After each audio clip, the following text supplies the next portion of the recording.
Alright, so today we're building my dad a quick puppy pen to keep the puppies contained until we build his big fence. That is not going to be on camera, but we are going to build me a big pen for my dogs on camera, made out of wood with a nice big wood door. I'm going to trench it out. Now we'll show you guys how to do that in a future video, but today we're just going to drive this last pole real quick.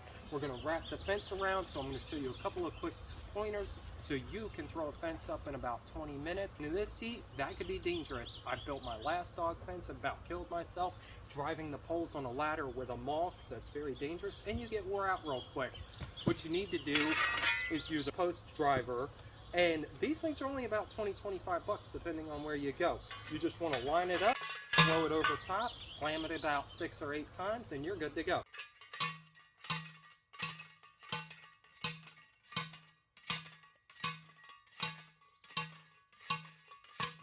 Sad part is, I had that the last time I built the fence, but I lost it, so I had to do it the hard way. Next, we're going to wrap the fence around. Now, it's really hard to pull fence tight, but I found a trick. What I'm doing real quick is I'm just wrapping it around. As you can see, I have the fence cut where it was between the links. I cut it right here, and then that allows me to wrap it around to throw this together. You can also wrap some other stuff or zip tie it or whatever if you want to make sure it's secure.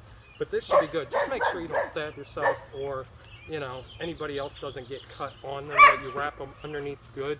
Sorry about the dogs, but obviously we got dogs, which is why we're putting the fence up. And my dad has a lot of cats. We're going to real quick do this, then we'll pull it tight around the pole, and we're going to pull, I'll show you how to get that wrapped up nice and tight. I just wrapped some zip ties around real quick. You pull it, and then that allows you to tighten them up. Then you can go back with some of this that's cut or some kind of wire or something real quick, secure it. But when you do it, you also want to make sure it's as tight to the bottom of the ground as you can get it, even if it's pushed down like I have and buckled a little bit. This way they can't push themselves out or squeeze through or anything. So it kind of curves because I have it tight.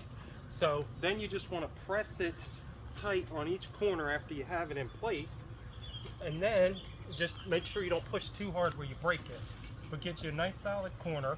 Push the fence down as much as you can, roll it underneath to the next pole, and just keep going until we get to the door, and then we'll show you the door. So I got it put together. I have a little bit extra overlap than I meant to have right here.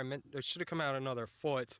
I only meant for the door to come to about here. But what I did was just took the end pieces and rolled them up like they were before. It's nice and tight down at the bottom. The door, ironically, is the part that might be the weak spot, but I can just put like a 4x4 right there to keep them from pushing it open. The rest is rolled up underneath. We're going to throw a doghouse in, some food and water buckets, and that's where they're going to stay for right now. I will be building a whole lot better pen when I build mine, so if you want to see that, hit that subscribe button. It's going to be sunk in the ground, it's going to be concreted, poles and all that. So